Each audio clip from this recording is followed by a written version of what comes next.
Monkey भाई, सबसे पहला सवाल, तुम इंसान को इतना ऑब्जर्व करते हो, सबसे अजीब चीज क्या लगती है?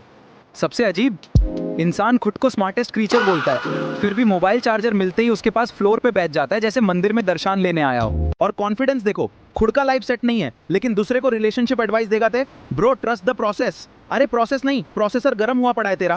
देखो, हम बंदर सिंपल है, पसंद आया तो साथ बैठेंगे, खाना शेयर करेंगे, खुश रहेंगे। इंसान क्या करता है, पहले आई लव यू जान, फिर 2 महीने बाद पेन, तुम डिजर्व बेटर। और सबसे फनी लाइन पता है, आई नीड स्पेस। अरे नासा ज्वाइन करना है क्या भाई? अच्छा, तुमको इंसान में सबसे फेक चीज क्या लगता है? सोशल मीडिया स्माइल, फोटो में सब खुश, रियल लाइफ में सब प्रेशर कुकर। जिम सेल्फी डालेगा दे बीस्ट मोड, रियलिटी में मम्मी बोलती है सिलेंडर उठा के दिखा पहले। भाई तुम तो डायरेक्ट दिल पे अटैक कर रहे हो। दिल पे नहीं रे बाबा, रियलिटी पे।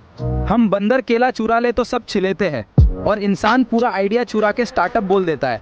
अच्छा, अगर एक दिन के लिए तुम्हारे पास इंसानों वाली ताकत आ गई तो क्या करोगे? सबसे पहले रील्स बनाना बंद करूंगा। लोग खाना खाने से पहले कैमरा ऑन करते हैं, ऐसे बिहेव करते हैं जैसे डिस्कवरी चैनल डॉक्यूमेंट्री चल रहा हो। और हाँ, जो लोग बायो में लिखते हैं अल्फा मेल, उनको जंगल ले जाऊंगा। एक असली गोरिल्ला सामने आएगा ना, सारा अल्फा वाईफाई डिस्कनेक्ट हो जाएगा। ये एपिसोड देख के आधे लोग हंसेंगे और आधे लोग पर्सनली अटैक फील करेंगे।